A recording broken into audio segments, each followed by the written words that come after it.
রাসূলুল্লাহ সাল্লাল্লাহু আলাইহি ওয়াসাল্লাম যখন হিজরত শুরু করেছে, মক্কা থেকে মদিনা হলো উত্তর দিকে, নবীজি হিজরত সফর শুরু করেছেন দক্ষিণ দিকে। প্রায় 4-4.5 কিলোমিটার দূর চলে গেছে। সাওর পর্বতের এক গর্তের মধ্যে আত্মগোপন করা থাকছে। এতটা চতুর, খুঁজতে খুঁজতে ঠিকই দক্ষিণ দিকে গর্তের গোড়ায় গিয়ে হাজির।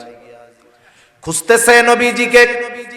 আবু বকর সিদ্দিক রাদিয়াল্লাহু তাআলা আনহু বলেন, আমি প্রত্যেকের গলার আওয়াজ শুনতেছি এবং সবাইকে আমি চিনতেছি, কে কি বলতেছে সব বুঝতেছি। তারা আমাদেরকে খুঁজতেছে। এই মুহূর্তে আবু বকর সিদ্দিক রাদিয়াল্লাহু তাআলা আনহু প্রচন্ড চিন্তিত, ভীত, চেহারার মধ্যে ভয়ের ছাপ, চিন্তার ছাপ। নিজের জীবনের জন্য চিন্তিত নয়। আরে আবু বকর তো আশিকে রাসূল, জিলাপি খাওয়া আশিকে রাসূল না। আবু বকর এমন আশিকে রাসূল, আবু বকরকে যদি 100 জীবন দেওয়া হতো, আর যদি বলা হতো এই 100 জীবন 100 বার নবীর জন্য কোরবান করবা, আবু বকর নিজের ওই 100 জীবন হাসি মুখে নবীর জন্য 100 বার কোরবান করে দিত। তাহলে আবু বকর নিজের জন্য চিন্তিত, ভীত নয়। চিন্তিত তো নবীজির জন্য। নবীজিও চেহারা দেখে বুঝতে পারছে আবু বকর ভীত। আবু বকর ভয় পেয়ে গেছে, আবু বকর চিন্তিত। রাসূলুল্লাহ সাল্লাল্লাহু আলাইহি ওয়াসাল্লাম আবু বকর সিদ্দিক রাদিয়াল্লাহু তাআলা আনহুকে কি বইলা সান্ত্বনা দেন? যা বলছেন দুনিয়ার কেউ শুনে নাই, যিনি শুনেছেন তিনি কে? নবীজি কি বলছে? আল্লাহ তাআলা কোরআনুল কারীমের মধ্যে বলেন, ইয ইয়াকুলু লিসাহিবিহি লা তাহজান ইন্নাল্লাহা মা'ানা। নবীজি আবু বকর সিদ্দিক রাদিয়াল্লাহু তাআলা আনহুকে বলতেছে, আবু বকর তুমি চিন্তিত হয়ো না, ভীত হয়ো না। এই গর্তের মধ্যে শুধু তুমি আর আমি দুইজন নয়, আমাদের সাথে যিনি আছেন তিনি কে? ইন্নাল্লাহা মা'ানা, আমাদের সাথে কে আছে? আল্লাহ আছে।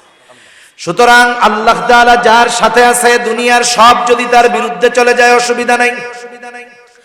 মুসা আলাইহিস সালাম বললেন, ইন্না মাইয়া রাব্বি, আমার রব সাথে আছে, চিন্তা করো না। সায়াহদিন, যিনি এই পথে এনেছেন, আসতে বলেছেন, তিনি বাকি পথ দেখায় দিবে। আল্লাহ তাআলাও পথ দেখায় দিলেন। আল্লাহ তাআলা বলেন, ফাআউহাইনা ইলা মুসা আন ইদরিব বিআসাকাল বাহর ফানফালাকা ফাকানা কুল্লু ফিরকিন কাত-তাউদিল আযীম। আল্লাহ তাআলা বলেন, আমি মুসা আলাইহিস সালামের কাছে প্রত্যাদেশ প্রেরণ করলাম, ওহী পাঠাইলাম। আনিদরিব বিআসাকাল বাহর, আপনি আপনার লাঠিটা দিয়ে সাগরের উপরে আঘাত করেন।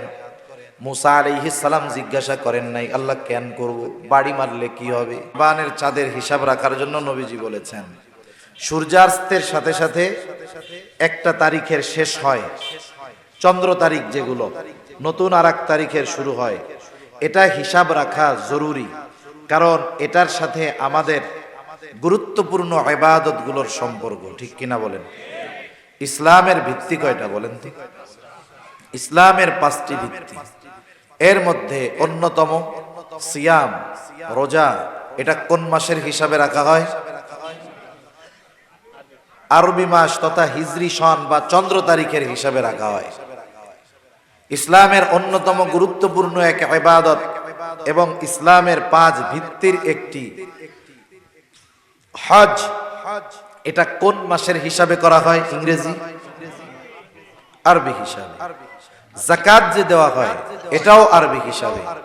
এটা আমি গুরুত্বপূর্ণ কয়েকটার কথা বললাম।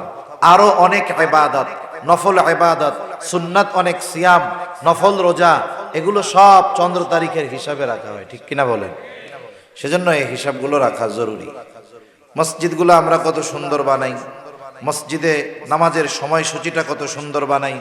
সময়সূচির উপরে অনেক জায়গায় দেখি ইংরেজি তারিখটাও সুন্দর মতো লেখা থাকে, আর আরবি তারিখটা এত মাজলুম হইছে, এটা আমরা কইতেও পারি না। এজন্য এখন থেকে প্রত্যেকটা মসজিদে একটা সিস্টেম করা দরকার। ওই নামাজের সময়সূচির সাথে একটা হিজরি ক্যালেন্ডারও যোগ করে দেওয়ার দরকার। অথবা মসজিদের বারান্দায় একটা বড় বোর্ড বানাতে হবে। বোর্ডের এক খোপের মধ্যে থাকবে সন, এক খোপের মধ্যে মাস। একবার যদি এক সন লেখে, এটাকে আর গোটা বছর মোছা লাগবে না। একটা মাসের নাম লেখার পরে এক মাসের মধ্যে আর এটাকে মোছা লাগবে না, শুধু তারিখটা পরিবর্তন করতে হবে।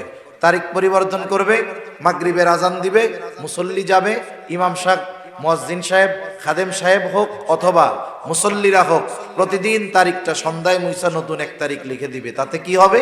কমপক্ষে মুসল্লি যারা আছে, নামাজি যারা আছে, এরা আরবি তারিখটা সম্পর্কে আর বেখবর হবে না। ঠিক কিনা বলে?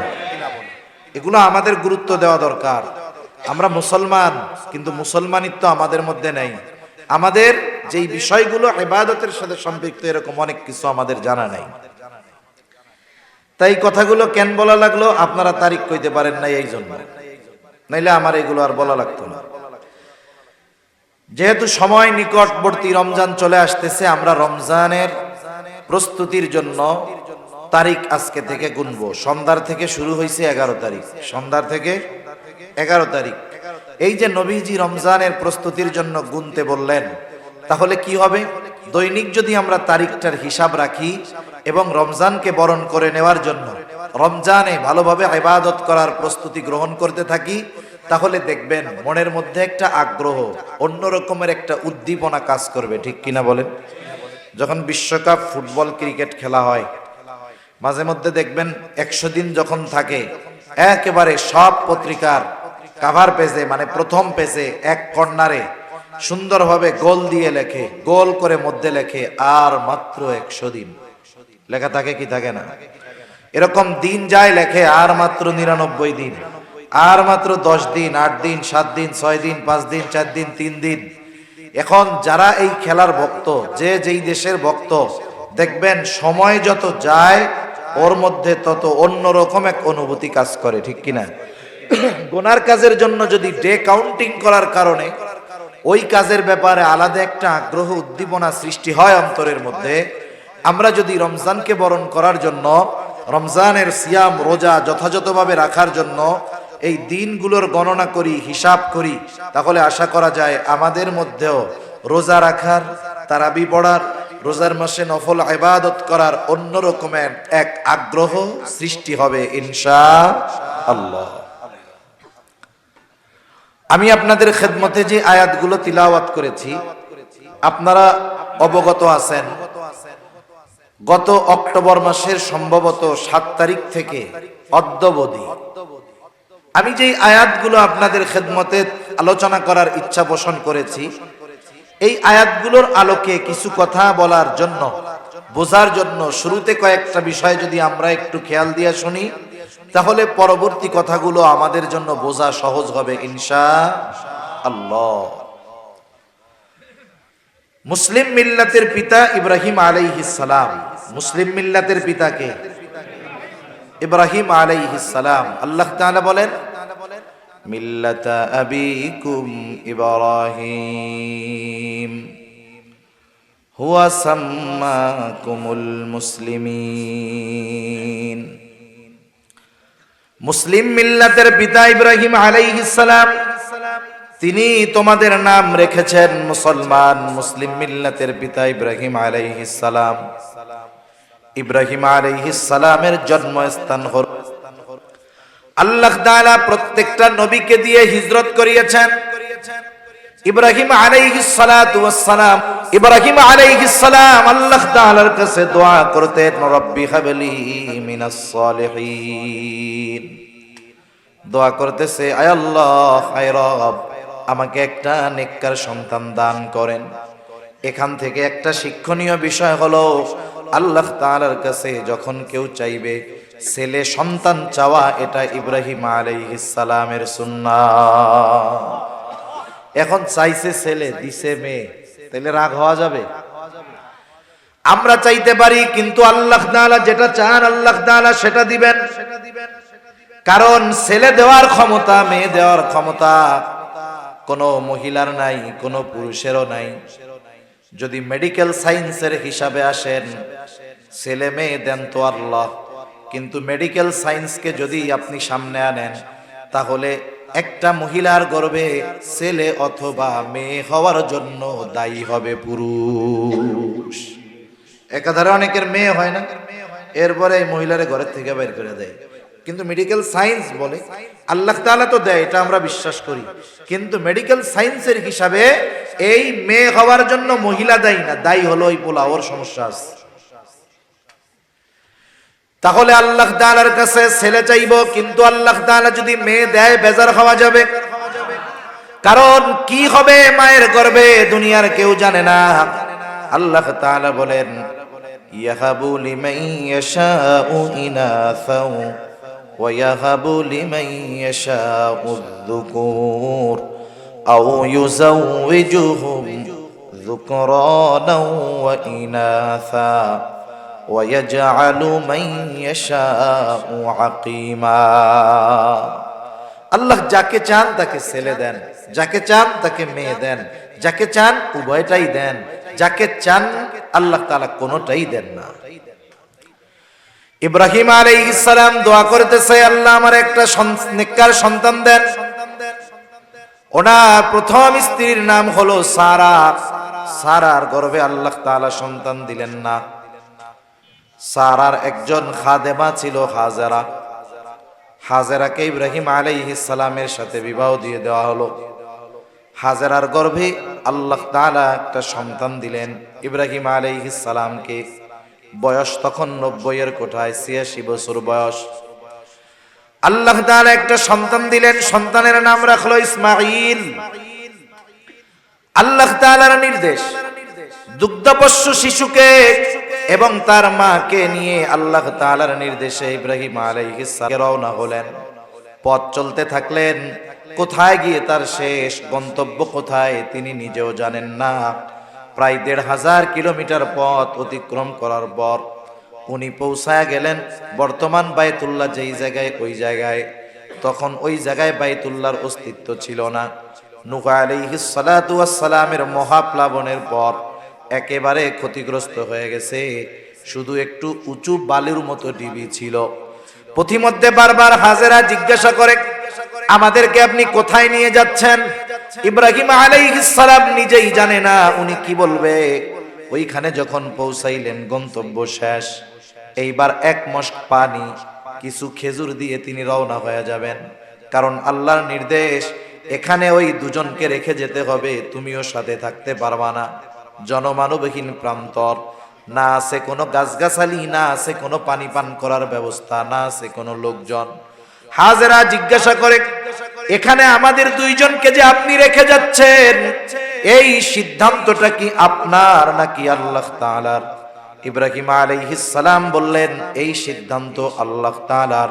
তখন হাজেরা বলতেছে, এটাই যদি আল্লাহ তাআলার সিদ্ধান্ত হয়, তাহলে আমার আর আমার সন্তানের জন্য আল্লাহ তাআলাই যথেষ্ট।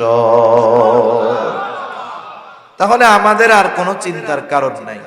যতই চিন্তার কারণ না থাক, বাবা সন্তানকে রেখে যাচ্ছে, ৮৬ বছর বয়সে সন্তান হইছে, আল্লাহর হুকুমে রেখে যাওয়া লাগতেছে। উনি তো মানুষ, হৃদয়ের মধ্যে একটু হইলেও খারাপ লাগতেছে কি লাগে না? ইব্রাহিম আলাইহিস সালাতু ওয়াস সালাম এই জনমানবহীন প্রান্তরে মরুভূমির মধ্যে রেখে গেলেন। তিনি যান আর বারবার পেছনের দিকে তাকায় দেখেন, একটা সময় স্ত্রী সন্তান চোখের আড়ালে চলে গেল। এইবার তিনি ওই দিকে ঘুরে দোয়া করছেন, বরকতের দোয়া। আল্লাহ, এই জনমানবহীন প্রান্তর আপনি এটাকে সবকিছু দিয়ে ভরপুর করে দেন।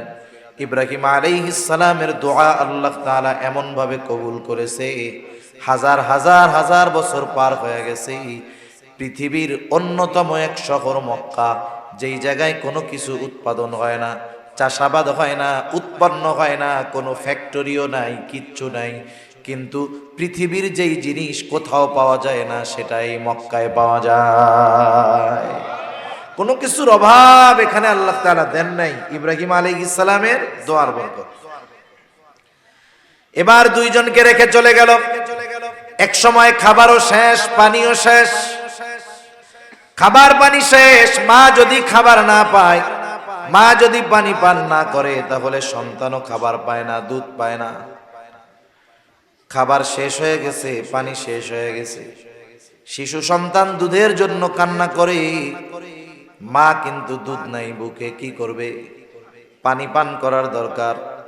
এইবার উনি মক্কার সাথেই তখন সাফা আর মারওয়া পাহাড়, এইবার উপরের দিকে তাকায় দেখে ওই পাহাড়ের উপরে পানির মতো লাগে, ওই পাহাড়ে যায় দেখে ওই সামনের পাহাড়ে পানির মতো লাগে। সাফা থেকে দৌড় দিছে মারওয়ায়। এভাবে 7 বার এক পাহাড় থেকে আর এক পাহাড়ে তিনি গেছেন। যারা বাইতুল্লাহ গেছেন জানেন, বিশেষ করে ছেলেরা, যারা পুরুষ, সাফা মারওয়া এখন সাই করা কত সহজ, এসি লাগায় দিছে, কত আরাম, এরপরেও কষ্ট হয়, ঠিক না? কত আরাম। এই সাই যখন শুরু করা হয়, সবুজ চিহ্নিত একটা জায়গা আছে, ওই জায়গায় পুরুষের জন্য দৌড়ায় দৌড়ায় যাইতে হয়। কারণ কি?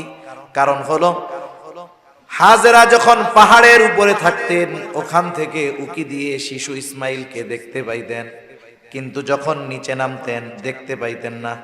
টেনশন হইতো, না জানি সন্তানের কোনো বিপদ না হয়ে যায়, এই জন্য নিচু জায়গাটা তিনি দৌড়িয়ে দ্রুততার সাথে অতিক্রম করতে। এখন কথা হইল, তাইলে বেটারা দৌড়ায়, মহিলারা তো আর ওই জায়গায় দৌড়ায় না। মহিলাদের জন্য কিন্তু দ্রুত যাওয়ার হুকুম না। কেন? বলে দুনিয়ার শেষ পর্যন্ত যত মহিলা আসবে তাদের পক্ষ থেকে হাজেরার এই দৌড়ই যথেষ্ট হয়ে গেছে। সুবহান। আর আমাদের জন্য দৌড়াইতে হবে। ইতিমধ্যে জিবরাইল আলাইহিস সালাম চলে আসলেন। ইসমাইল আলাইহিস সালামের পায়ের আঘাতে জমজম কূপের সৃষ্টি আল্লাহ তাআলা করে দিলেন। দৌড়ায় চলে আসছে সন্তানের কাছে, এটা দেখা পানি তল থেকে উতলায় উঠতেছে। তিনি চতুর্দিকে বাঁধ দিয়ে ঘিরে দিলেন। নবীজি বলেন, হাজেরা যদি শুধু বাঁধ দিয়ে এই পানিকে ঠেকায় না দিত, তাহলে এই পানির দ্বারা গোটা এলাকা প্লাবিত হয়ে যাইত। জমজম এই পানির বৈশিষ্ট্য পৃথিবীর অন্যান্য পানির মতো না। আমরা অনেক সময় আগে মুরব্বী যারা ছিলেন, বুজুর্গ যারা ছিলেন, ওনাদের ঘটনা আমরা শুনতাম যে ওনারা মক্কায় গেছেন, মাসের পর মাস শুধু জমজম পান করে কাটায় দিচ্ছে, শুধু পানি পান করে কাটায় দিচ্ছে। কারণ কি? বিজ্ঞান বলতেছে, রিসার্চের পরে, গবেষণার পরে, জমজমের যতগুলো বৈশিষ্ট্য আছে, এই পানির বৈশিষ্ট্যগুলোর মধ্যে অন্যতম এক বৈশিষ্ট্য, আমরা পানি পান করি যা, এই পানির দ্বারা শুধু তৃষ্ণা নিবারণ হয়। আর জমজমের পানি হলো এমন এক পানি, এটা শুধু তৃষ্ণা দূর করে না, এর দ্বারা ক্ষুধাও নিবারণ হয়। সুবহান। এমন এক পানি খাইলে খিদা দূর হয়ে যায়। এই জায়গার আশপাশ দিয়ে লোকজনের কোনো চলাচল নাই। এইবার যখন ওই জায়গার পানির অস্তিত্ব আসছে, পানিকে ঘিরে উপরের দিকে চারদিকে পাখিরা উড়াউড়ি করে, কারণ ওখান থেকে পানি পান করে। এক কাফেলা পাশে এক জায়গায় তাঁবু গাড়ছে, তারা অনেকবার ওই এলাকা দিয়ে চলাচল করেছে, কিন্তু আকাশে কোনো পাখি দেখতে পারে নাই। কাফেলার সর্দার বলতেছে, আমরা তো অনেক গেছি এই জায়গা দিয়া, পানির তো কোনো অস্তিত্ব দেখি নাই, কিন্তু আকাশে পাখি দেখা যায় কেন? হয়তো নিচে পানির অস্তিত্ব আছে, যাও একটু দেখে আসো। কয়েকজন গিয়া দেখে সত্যই একটা পানির কুয়া, পানির ফোয়ারা, আর পাশে একজন মহিলা তার ছোট্ট একটা বাচ্চাকে নিয়ে বসে আছে। এইবার এই খবর গিয়া তারা তাদের কাফেলার সর্দারের কাছে দিয়েছে। আগের আমলে আরবে যেখানে সুপেয় পানির ব্যবস্থা হতো, ওটাকে কেন্দ্র করে জনবসতি গড়ে উঠত। এইবার তারা এসে হাজেরার কাছে ওইখানে বসতি স্থাপনের অনুমতি চাইল, পানি ব্যবহারের অনুমতি চাইল। হাজেরা বললেন, পানি ব্যবহারের অনুমতি দেওয়া যাবে, তবে এই কূপের পূর্ণ নিয়ন্ত্রণ আমাদের হাতেই থাকবে। ব্যবহার করতে পারবা, কিন্তু মালিকানা অর্জন করতে পারবা না। ওই যে শুরু হইছে, এই পর্যন্ত হাতে ওই পানির পূর্ণ নিয়ন্ত্রণ ছিল। নবীজির দাদাও দেখতেন না, শুনছেন না, হজের সময় হাজিদেরকে পানি পান করাই, আর এটা অনেক উঁচু সম্মানের মর্তবার কাজ হিসাবে অভিহিত করা হতো। ওইখানে একটা বসতি গড়ে উঠছে। ইসমাইল আলাইহিস সালাম ওই জায়গায় বড় হইছেন, ওই জায়গার মধ্য থেকেই উনি বিবাহ করছেন, ওখান থেকেই ওনার বংশ বিস্তার হয়েছে। ওনার পরে আমার আপনার নবী পর্যন্ত বনু ইসমাইলে আর কোন নবী আল্লাহ দুনিয়ায় পাঠান নাই। ইব্রাহিম আলাইহিস সালাতু ওয়াস সালাম বসবাস করে আল্লাহ রাব্বুল আলামিন ওনাকে আরেকটা সন্তানের সুসংবাদ দিলেন। কার গর্ভে? বলে সারার গর্ভে। অথচ সারা ছিল বন্দা। বন্দা হোক আর যা হোক, আল্লাহ তাআলা যদি চায় সন্তান দেওয়া আল্লাহর জন্য এটা কঠিন কোনো কিছু নয়। আল্লাহ তাআলা আরেকটা সন্তান দিলেন। ফাবাশশারনাহু লিগুলামিন হালিম, সহনশীল একজন সন্তানের সুসংবাদ দিলেন। এই সন্তানের নাম হলো ইসহাক আলাইহিস সালাম। ওনার বংশ বিস্তার শুরু হলো। এই ইসমাইল আলাইহিস সালামের বংশ বিস্তার হলো মক্কায়। ওনার পরে আর কোন নবী নাই ওনার বংশে, একেবারে শেষ নবী মুহাম্মাদুর রাসূলুল্লাহ সাল্লাল্লাহু আলাইহি ওয়াসাল্লাম। আর ইসহাক আলাইহিস সালামের ছেলের নাম হলো ইয়াকুব আলাইহিস সালাম। তাহলে ইয়াকুব আলাইহিস সালামের দাদা হলো ইব্রাহিম আলাইহিস সালাম। এই ইয়াকুব আলাইহিস সালামের ছিল 12 জন সন্তান। কয়জন? 12 সন্তান। এর মধ্যে এক সন্তান হলো ইউসুফ আলাইহিস সালাম। আল্লাহ তাআলা পবিত্র কোরআনুল কারীমে আহসানাল কসস, সর্বোত্তম ঘটনা বলে অভিহিত করেছেন ইউসুফ আলাইহিস সালামের ঘটনাকে। আলাইহিস সালামের যে সন্তানগুলো ছিল বনিয়ামিন বাদে বাকি 10 জন, এরা তো আর ইউসুফ আলাইহিস সালামকে ভালোবাসতো না। ভালো না বাসার কারণ আছে। স্বপ্ন দেখছে, বাবার কাছে বলছে, বাবা বলছে কারো কাছে বইল না। ছোট মানুষ বলতে মানা করছে, বইলা দিছে। ভাইরা বুঝতে পারছে যে এখন তো আমাদের মহব্বত করবে কম, তারে মহব্বত করবে বেশি। বাবার মহব্বত পেতে হলে এরই দুনিয়ায় রাখা যাবে না, দিছে কুয়ার মধ্যে ফালাইয়া। ইউসুফ আলাইহিস সালাম কুয়ার মধ্যে, বণিকেরা ওই পথে যায়, পানির জন্য বালতি ফালাইলো কুয়ার মধ্যে। ইউসুফ আলাইহিস সালাম বালতি ধইরা উপরে উঠে চলে আসলো। হায়রে, পানির জন্য বালতি ফালাইছে, দেখে এমন এক সুন্দর ছেলে। কত সুন্দর! ইউসুফ আলাইহিস সালাম তার সৌন্দর্যের বর্ণনা করতে গিয়ে আল্লাহর নবী যখন মেরাজে গেছেন, মেরাজে গিয়া তৃতীয় আসমানে ইউসুফ আলাইহিস সালামের সাথে দেখা হইছে। নবীজি দুনিয়ায় এসে ইউসুফ আলাইহিস সালামের সৌন্দর্য বর্ণনা করতে গিয়ে বলেন, আল্লাহ তাআলা গোটা পৃথিবীর অর্ধেক সৌন্দর্য ইউসুফ আলাইহিস সালামকে দিয়েছে। দেখেন, একটা মানুষ, ছোট ছোট বাচ্চারা আছে না আমাদের, ওদের বাচ্চাকালে চেহারা ভালো থাকে, বড় হইলে নষ্ট হয়ে যায়। কিন্তু ইউসুফ আলাইহিস সালামের বড় হইলে কত সুন্দর ছিল, তাহলে শিশুকালেও কিন্তু কম সুন্দর ছিল না। চিন্তা করছে, পাইছি তো এটারে ক্রয় করা হবে। মনে করেন নদীর মধ্যে থেকে যদি পদ্মা নদীতে 30 কেজি একটা বোয়াল মাছ পাওয়া যায়, দেখতে পারবে সবাই, কিন্তু সবাই কিনতে পারবে না। 1 কেজি ওজনের যদি বোয়াল মাছ হয়, বোয়াল মাছটার ওজন কয় কেজি? 1 কেজি। কয় টাকা? 400 টাকা, 500 টাকা কেজি হবে। কিন্তু বলেন তো, বোয়াল মাছের ওজন যদি 50 কেজি হয়, ওই মাছের কেজি পড়বে 2000 টাকা। ঠিক না? ইউসুফ আলাইহিস সালাতু ওয়াস সালাম নিয়ে গেছে বিক্রয় করার জন্য। ওই রকম বোয়াল মাছ উঠলে সবাই দেখতে পারে, কিন্তু সবাই কিনতে পারে না। ইউসুফ আলাইহিস সালাম রে বিক্রয় করার জন্য উঠাইছে। এত সুন্দর, এটা কি আবার মানুষ হইতে পারে নাকি? এত সুন্দর। এটাকে কিনছে কে? কিনা নিয়ে গেল মন্ত্রী, খাদ্যমন্ত্রীর গোলাম চড়া দামে কিনা নিয়ে গেছে। এরপরে লম্বা ইতিহাস। ইউসুফ আলাইহিস সালামের জুলাইখা অপবাদ দেওয়ার অপচেষ্টা করেছে। এক সময় ষড়যন্ত্র করে ইউসুফ আলাইহিস সালাতু ওয়াস সালামকে জেলের মধ্যে ভরে দেওয়া হয়েছে। একটা বিষয় এখানে না বললেই নয়, গোটা দুনিয়ার নিজাম একরকম। জেলের মধ্যে 2 ধরনের মানুষ যায়। কয় ধরনের? জোরে বলেন, কয় ধরনের? এক ধরনের হলো ওই জামানার সবচাইতে খারাপ মানুষগুলোকে জেলে নেওয়া হয়, শাস্তি দেওয়া হয়। এটা যদি শাসক ইনসাফগার হয়, শাসক যদি ইনসাফওয়ালা হয়, ন্যায় বিচারক হয়, তাইলে জামানার খারাপ লোকগুলো জেলে থাকে।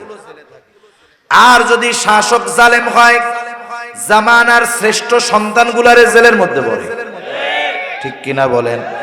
এটা কোন দেশে ভরে? বলে সব জায়গায় ভরে। ঠিক কিনা গণ? এই জন্য জেলে গেলেই যে খারাপ মানুষ হয় তা না। জেলে তো ইমাম আবু হানিফাও গেছে, জেলে তো অপবাদ দিয়ে ইউসুফ আলাইহিস সালামকেও ঢোকানো হয়েছে। আকাবির দেওবন্দের ইতিহাস যদি পড়েন, সব জেলখানায় যাওয়া, জুলুম নির্যাতনের শিকার হওয়া লাগছে। এখন এই জন্য এরা খারাপ মানুষ নাকি? সেজন্য কি বললাম, শাসক যদি ইনসাফগার হয়, ন্যায়পরায়ণ হয়, তাইলে জেলের মধ্যে থাকে সবচেয়ে খারাপ মানুষ। আর শাসক যদি জালেম হয়, তাইলে জেলের মধ্যে থাকে। এখন কোন দেশের কি অবস্থা, এটা কি সব কি কওয়া লাগবে? আচ্ছা, ইউসুফ আলাইহিস সালাম জেলে, বাদশাহ স্বপ্ন দেখছেন 7টা দুর্বল গাভী সবল গাভীকে সাইজ করে দিছে। স্বপ্নের ব্যাখ্যা কি? কে কত ব্যাখ্যা বলে, কাজ হয় না, পছন্দ হয় না। আল্লাহ তাআলা পয়গম্বর আলাইহিস সালামকে অটোমেটিকলি যেই জ্ঞানগুলো অটোমেটিক দান করেন, এইগুলোর মধ্যে অন্যতম একটা হলো স্বপ্নের তাওয়ীর। স্বপ্নের ব্যাখ্যার যোগ্যতা আল্লাহ তাআলা প্রত্যেকটা নবীকে অটোমেটিকই দিয়ে দেয়। ইউসুফ আলাইহিস সালাম সারা দেশে তোলপাড় হয়ে গেছে যে বাদশাহ এমন স্বপ্ন দেখছে, কারো ব্যাখ্যা ট্যাখ্যা পছন্দ হয় না। ইউসুফ আলাইহিস সালাম উনি বললেন আমি এই ব্যাখ্যা তো দিতে পারবো। তা যাই হোক, সর্বশেষ ইউসুফ আলাইহিস সালাম ব্যাখ্যা দিলেন। কি ব্যাখ্যা?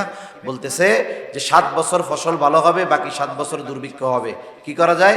বলে এই 7 বছর ভালো যখন ফসল হবে, এটাকে গুদামজাত করতে হবে যাতে বাকি 7 বছর কোনো কষ্টে না পড়তে হয়। এই স্বপ্নের তাওয়ীর বাদশার একেবারে মনোভূত হয়েছে। তা এই বিষয়টাকে পরিচালনা করার জন্য তো বুদ্ধিমত্তা দরকার, যোগ্যতা দরকার। ইউসুফ আলাইহিস সালাম বলতেছে আমারে দায়িত্ব দিলে আমি এটা পারবো। যার স্বপ্নের ব্যাখ্যা বাদশার পছন্দ হয়েছে, বলে নিয়ে আসো, ওনার এই দায়িত্ব দেওয়া হইল। জেল থেকে এক চান্সে খাদ্যমন্ত্রী, সুবহানাল্লাহ বলেন। সব দায়িত্ব আঞ্জাম দিছে। অন্যান্য দেশের মানুষের তো আর এই খবর নাই, ওরা তো স্বাভাবিক সময়ের মতো জীবন যাপন করছে। অবস্থা কি? এখন আশেপাশের সব দেশ ওই 7 বছরে ধরে পড়ে গেছে, কিন্তু এত পরিমাণ শস্য, খাদ্য শস্য সংরক্ষণ করা হয়েছে যে তারা নিজেদের চাহিদা পূরণ করে আশেপাশের দেশদেরকে উল্টা আরো দান সৎকা করতেছে। দান সৎকা করতেছে এই আশায় আশেপাশের দেশ থেকে সব মানুষ ছুটে চলে আসতেছে। এক একজনের দেয় হলো এক এক বস্তা, এক একজনকে দেয় কি এক এক বস্তা। এখন ওই 10 ভাই আসছে, ইউসুফ আলাইহিস সালামের 10 ভাই গেছে। যাইয়া ইউসুফ আলাইহিস সালাম খাদ্যমন্ত্রী, সবকিছু দেখাশোনা উনি করতেছেন, তদারকি করতেছেন। উনি 10 ভাইরে দেখে চিনে ফেলছে। ঘটনা বললে এই ঘটনাই লম্বা হয়ে যাবে। সর্বশেষ পরিস্থিতি হলো ভাইদের সাথে পরিচয় হলো। তিনি ভাইদেরকে ক্ষমা করে দিলেন। উনি এইবার ভাই সহ বাবাকেও বললেন আপনারা হিজরত করেছেন। ইয়াকুব আলাইহিস সালাম তার বাকি 11 সন্তান এবং তার সন্তানদের পরিবার পরিজন সকলে মিলে হিজরত করে চলে আসছেন। কিপ্তি বংশের প্রভাব বিস্তার করছে। কিপ্তি বংশ থেকে বাদশাহ হয়েছে ফেরাউন, সে সিংহাসনে বসছে। এত পরিমাণ জুলুম অত্যাচার সে শুরু করেছে, অহংকার সে করতেছে যে একটা সময় সে নিজেকে খোদা দাবি করা শুরু করে দিয়েছে। আমাদেরকে গোলামির জিঞ্জিরে ওরা বদ্ধ করে ফেলছে। আল্লাহ তাআলা ফেরাউনের এই জুলুম, নির্যাতন, অত্যাচারের মধ্যে একেবারে শিশু সন্তানদের গোলাচ্ছে। এর মধ্যে দিয়ে আল্লাহ তাআলা মুসা আলাইহিস সালামকে দুনিয়ায় পাঠাইছেন। শুধু পাঠান নাই, বড় হওয়ার জন্য ফেরাউনের ঘরকেই আল্লাহ নির্বাচিত করেছেন। সুবহানাল্লাহ। এক সময় তিনি বড় হলেন, হিজরত করলেন, আল্লাহ তাআলা নবুয়ত দিল। মুসা আলাইহিস সালাম আবার আসলেন, আল্লাহ তাআলা নির্দেশ দিলেন মুসা আপনি গিয়া ফেরাউনরে দাওয়াত দেন। ফেরাউনের সাথে আপনি এক তাওহীদের ব্যাপারে কথা বলেন। আপনারা দুইজন গিয়া তার সাথে নরম সুরে কথা বলবেন। আল্লাহ তাআলা দাওয়াত দেওয়ার জন্য পাঠায়া দিলেন। হারুন আলাইহিস সালামকে নবুয়তি দেওয়া হলো। 2 ভাই মিলে আইসা ফেরাউনকে এক রবের দাওয়াত দেয়। আর ফেরাউন পাল্টা প্রশ্ন করে, ক্বালা ফামার রব্বুকুমা ইয়া মূসা। এ মূসা, তোমাদের দুইজনের রব সে আবার কে? আমি হইলাম বড় রব, আনা রব্বুকুমুল আ'লা। বলেন নাউযুবিল্লাহ। এখানে কি বোঝা গেল? এখানে বোঝা গেল একটা জিনিস, হেদায়েতের মালিক কে? আরো জোরে বলেন না কে? হেদায়েতের মালিক হলেন আল্লাহ। কোন হেদায়েতের মালিক? এখন এই আবার কইতে গেলে আর এক জ্বালা। হেদায়েত তো 2 ধরনের। হেদায়েত কয় ধরনের? 2 ধরনের। সহজে বুঝাই, কষ্ট হইতেছে নাকি আপনাদের? সহজে বোঝানোর জন্য কি বলা যায়? এখন হেদায়েত হলো 2 ধরনের। একটা হলো আল্লাহর পক্ষ থেকে হেদায়েত, আর একটা হলো রাসূলের পক্ষ থেকে হেদায়েত। আল্লাহ তাআলাও তো কোরআনুল কারীমের মধ্যে বলেন আমি আপনাকে পথপ্রদর্শক হিসাবে প্রেরণ করেছি। আমি আপনাকে পথপ্রদর্শক হিসাবে প্রেরণ করেছি। আবার আল্লাহ তাআলার কাছে আমরা হেদায়েত চাই। আল্লাহ তাআলার কাছে কি বলি? সূরা ফাতিহার মধ্যে বলি ইহদিনাস সিরাতাল মুস্তাকিম। কি বলি? ইহদিনাস সিরাতাল মুস্তাকিম। আপনি আমাদেরকে সিরাতে মুস্তাকিমের হেদায়েত দেন। আর আল্লাহ তাআলা নবীজির ব্যাপারেও বলেন, আমি আপনাকে হাদি তথা পথ প্রদর্শক হিসাবে প্রেরণ করেছি। ওয়া ইন্নাকা লাতাহদি ইলা সিরাতিম মুস্তাকিম। আল্লাহ বলেন, আমি আপনাকে সিরাতে মুস্তাকিমের পথ প্রদর্শক হিসাবে প্রেরণ করেছি। নবীজিকে বলতেছে কে? জোরে বলেন না কে? আর আমরা আল্লাহর কাছে কি বলি? আল্লাহ, আপনি আমাদেরকে সিরাতে মুস্তাকিমের পথদর্শন দেন, পথ নির্দেশিকা দেন। আল্লাহ বলেন, আমি নবীকে সিরাতে মুস্তাকিমের হাদি হিসাবে প্রেরণ করেছি। এখন এই দুইটার মধ্যে তফাৎ কি? একটা উদাহরণ দিলে বুঝতে সহজ হবে। মনে করেন এখান থেকে আপনি একজনকে ঢাকা যাইতে বলেছেন, যে জীবনেও কোনোদিন ঢাকা যায় নাই। ঢাকা যতই যাওয়া সহজ হোক, যতই এলিভেটেড এক্সপ্রেস থাক না কেন, যে জীবনে যায় নাই তার জন্য ঢাকা যাইতে বললে সহজ লাগবে না কঠিন লাগবে? এখন আপনি কি করলেন? আপনি রাস্তায় গেলেন, যাই একজনকে ধরছেন যে ভাই আমি তো একটু ঢাকা যাব, কেমনে কেমনে যাবো একটু কর না। উনি বলতেছে এই জায়গা থেকে একটা ইজি বাইকে উঠেন, এখান থেকে ওই হাসাড়া যাবেন, ওই জায়গার থেকে গিয়ে গাড়িতে উঠবেন, এরপরে ঢাকা যাবেন, গুলিস্তান যে জায়গায় আপনারা নামাই দিবে ওই জায়গায় আপনার যাওয়া লাগবে। ইনি কি করলেন? পথ চিনিয়ে দিলেন। কি করলেন? ইনিও হাদি। উনি কি বলেন? হাদি। এখন আপনি দাঁড়ায় আছেন, একজন আসছে মোটরসাইকেল নিয়ে, আইসা বলে আমার একটু ঢাকা যাইতে হবে, কেমনে একটু কয়ে দেন। বা কই যাবেন? গুলিস্তান। আচ্ছা আমার পিছনে উঠেন। এবার মোটরসাইকেলে উঠাইলো, কিছু বলে না, কোনো কথাবার্তা নাই। এক টানে আধা ঘন্টা পরে আপনারা নামাই দিয়া বলে এটাই হলো সেই গুলিস্তান। ইনিও পথ প্রদর্শক, কিন্তু আগের পথ প্রদর্শক আর পরের পথ প্রদর্শক দুজনের মধ্যে তফাৎ আছে না নাই? একজন হলো পথ শুধু চিনিয়ে দেয়, আর একজন হলো শুধু চিনিয়ে দেয় না, নিজ দায়িত্বে ওই পথের শেষ গন্তব্যে পৌঁছায়া দেয়। আমরা আল্লাহর কাছে বলি, আল্লাহ আপনি আমাদেরকে এই পথে পরিচালিত করেন এবং এই পথের শেষ পর্যন্ত আপনি আমাদেরকে নিজ জিম্মায় পৌঁছায়া দেন। তাহলে এই পথের উপরে পরিচালনা করার দায়িত্ব আল্লাহ, আর এই পথ চিনিয়ে দেওয়ার দায়িত্ব নবীজির, পরিচালিত করার দায়িত্ব আল্লাহ তাআলা নবীজিকে দেয় নাই। হেদায়েতের মালিক আল্লাহ। এখন কার হেদায়েত নসিবে আছে এর কিছু দৃশ্যমান কারণ দেখা যায়। মনে করেন একজন অপরাধ করে, গুনাহ করে, পাপ করে। একজন আলেম, আপনার মসজিদের ইমাম অথবা অন্য জায়গার ইমাম সাহেব, তাকে গিয়ে বোঝালেন যে দেখেন আপনি সুদ খাচ্ছেন, এটা কিন্তু কবিরা গুনাহ, তবে সাধারণ কবিরা গুনাহ না, এটা খুব জঘন্য এক গুনাহ। উনি সুদের ব্যাপারে ওনাকে কোরআন হাদিস দিয়ে ওই গুনার থেকে ফেরার জন্য অনুরোধ করলেন। কিন্তু দেখা গেল ওনারে কইছে ভালো কথা, মন্দ কথা বলছে নাকি? জাহান্নাম থেকে বাঁচবে না, গুনার থেকে বাঁচবে, কিন্তু ওনার অ্যাকশন পুরো উল্টা। এখন কে হুজুর আমার সুদ আমি খাবো, আপনার কি আসে যায়, সরেন, হ্যান ত্যান, বেশি কথা কইবেন না। এই যে বলা হলো, এই কোরআন হাদিস দিয়ে বলার পরে তার যেই প্রতিক্রিয়া, আল্লাহ না করুন, দৃশ্যমান কারণ দেখে বোঝা যায় ওর হেদায়েত বড় কঠিন। আবার অনেক মানুষ আছে পাপ করে ঠিক, কিন্তু যখন তাকে কোরআন হাদিস দিয়ে একটু বোঝায় বলা হয়, সে রিয়্যাক্ট করে না, সে কমপক্ষে নমনীয় হয় যে আসলে হুজুর কাজটা ভালো না, দোয়া করেন, ইনশাআল্লাহ আমি ছেড়ে দিব, আমার জন্য একটু দোয়া করেন। এই যে নমনীয়তা, আশা করা যায় তার জন্য হেদায়েত পাওয়া সহজ হবে। ফেরাউনের পুরো রিয়াকশন ছিল অন্যরকম। তারে রবের দাওয়াত দেয়, সে কয় আমি বড় রব। একেবারে পুরো অ্যাকশন ভিন্ন না? তার মানে কি বোঝা যায় যে এর হেদায়েত নসিবে। যখন ফেরাউন তার জুলুমের চূড়ান্ত সীমায় পৌঁছায় গেল, আল্লাহ রাব্বুল আলামিন মূসা আলাইহিস সালামকে নির্দেশ দিলেন, পয়গম্বর আপনি চলে যান। যতগুলো উদ্দেশ্য, তার মধ্যে গুরুত্বপূর্ণ দুইটা উদ্দেশ্য। একটা হলো আল্লাহ তাআলা ফেরাউনের জুলুম থেকে বনি নিষ্কৃতি দিবেন, আর 2 নাম্বার, ওই সময় সবচাইতে দুনিয়ার উর্বর এবং মূল্যবান ভূমি এবং সবচাইতে আধুনিক উন্নত দামি শহর ছিল। আল্লাহ তাআলা চাইলেন বৈলীদেরকে তাদের পিতৃভূমি আবার তাদের হাতে তুলে দিবে। যেমন আমাদের দেশে কেউ পাওয়া যায়, দেখেন কত খুশি যে সে হয়, খুশি হয় না? ওই জায়গায় যায় হোটেলে থাল বাসন মাজবো মিয়া, কি করে? থাল বাসন মাজে। আমার এক পরিচিত, আহা, দেশে খুব ভালো ছিল, বড় এক কোম্পানির ডিলারশিপ ছিল, মাসে 2-2.5 লাখ টাকা বাংলাদেশে বসে বৈধভাবে উপার্জন করত।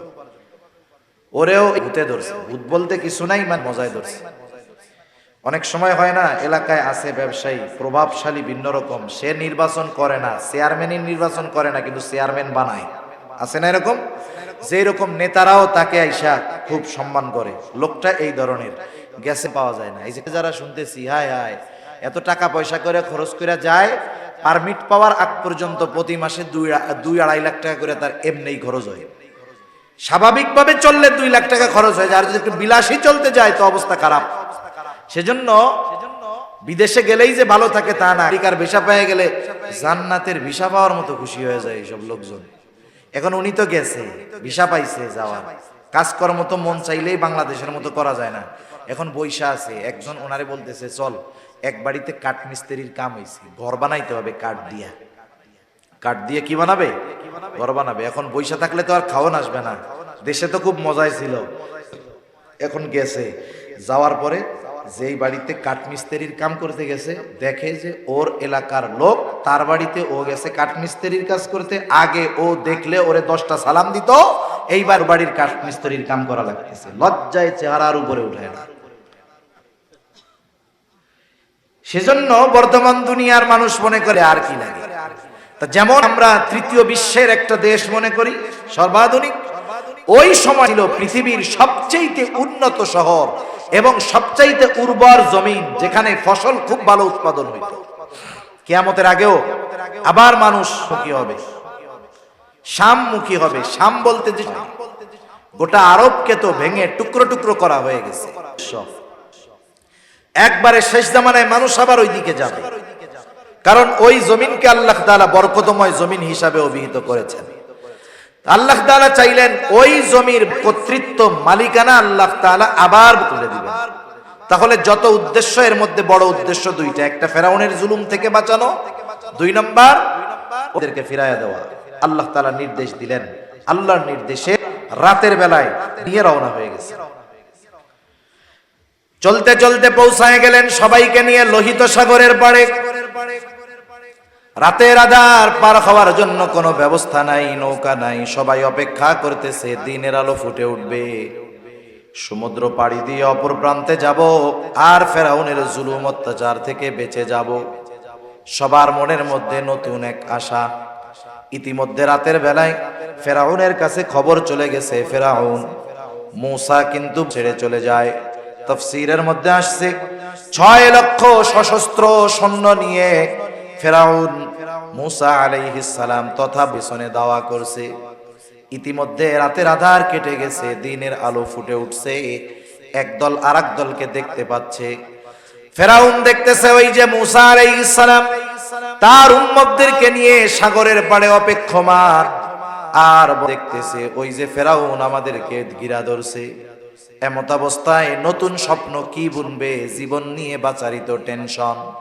ওই সময়ের অবস্থার কথা আল্লাহ তাআলা কোরআনুল কারীমের মধ্যে বর্ণনা করে বলেন, ফালাম্মা তারা আল জামআনি ক্বালা আসহাবু মূসা ইন্না লামুদরাকুন। আল্লাহ তাআলা বলেন, যখন একদল অপর দলকে দেখতে পাইল, ক্বালা আসহাবু মূসা ইন্না লামুদরাকুন। মূসা আলাইহিস সালামের সাথীরা বলতেছে, মূসা আমরা ধরা পড়ে গিয়েছি। যদিও এখনো ধরা পড়ে নাই, তবে ধরা পড়ে গিয়েছি বলার কারণ কি? অনেক সময় হঠাৎ করে একটা যুবক দৌড় দিয়ে এলাকার মুরব্বীর কাছে এসে বলে, চাচা আমি মইরাই গেছি। এখন বলেন তো, প্রথমে এসে বলে চাচা আমি শেষ মইরা গেছি, আমার প্রশ্ন হইল ও যদি মইরাই যাইতো কথা কয় কেমনে? বলে না এরকম, চাচা আমি শেষ মইরাই গেছি আমি। তুমি মইরা গেলে কথা কও কেমনে? বিষয়টা হলো সে আসছে তো একটা বিপদে পড়ে, আর আসন্ন বিপদের ভয়াবহতা অনুধাবন করে সে বুঝতে পারছে এই বিপদ যদি আমাদের উপরে আসে বেঁচে থাকার আর কোনো উপায় নাই। এই জন্য মানুষ যেমন বিপদের আশঙ্কায় এসে বলে আমি মরেই গেছি, মূসা আলাইহিস সালামের সাথীরা যদিও এখনো ধরা পড়ে নাই, কিন্তু আসন্ন বিপদের ভয়াবহতা অনুধাবন করে বলতেছে ইন্না লামুদরাকুন, মূসা আমরা ধরা পড়ে গিয়েছি, আমাদের আর কিছুই করার নাই। কতক লোক বলা শুরু করেছে মূসা এই নড়াচড়া কেন করতে গেলাম, কমপক্ষে বাইচাই তো ছিলাম, ঠিক না? কমপক্ষে বেঁচে তো ছিলাম, এখন তো সব শেষ হয়ে যাবে, হয়তো ফেরাউনের অস্ত্রের আঘাতে আমাদের মরতে হবে, না হয় সমুদ্রের মধ্যে পড়ে আমাদের মরতে হবে। মূসা আলাইহিস সালামের নেতা, প্রত্যেকটা নবী তার উম্মতের নেতা, সেই হিসাবে দুনিয়ার নেতাদের নেতৃত্বের কথা বাদ দেন, আমার আপনার নেতা হলো মুহাম্মাদুর রাসূলুল্লাহ। দুনিয়ার নেতা দুনিয়ায় বিপদে পড়লে চিনে না, দুনিয়ার নেতা দুনিয়ায় বিপদে পড়লে কি চিনে না। আর আমার আপনার নেতা, আমরা যদি মুহাম্মদ সাল্লাল্লাহু আলাইহি ওয়াসাল্লামের নেতৃত্বের মধ্যে আসতে পারি, একটা মানুষের সবচাইতে বড় মুসিবত কিয়ামতের দিন, ওই মুসিবতের দিন আমার আপনার নেতা আমাকে আপনাকে ভুলবে না। সুবহানাল্লাহ বলেন।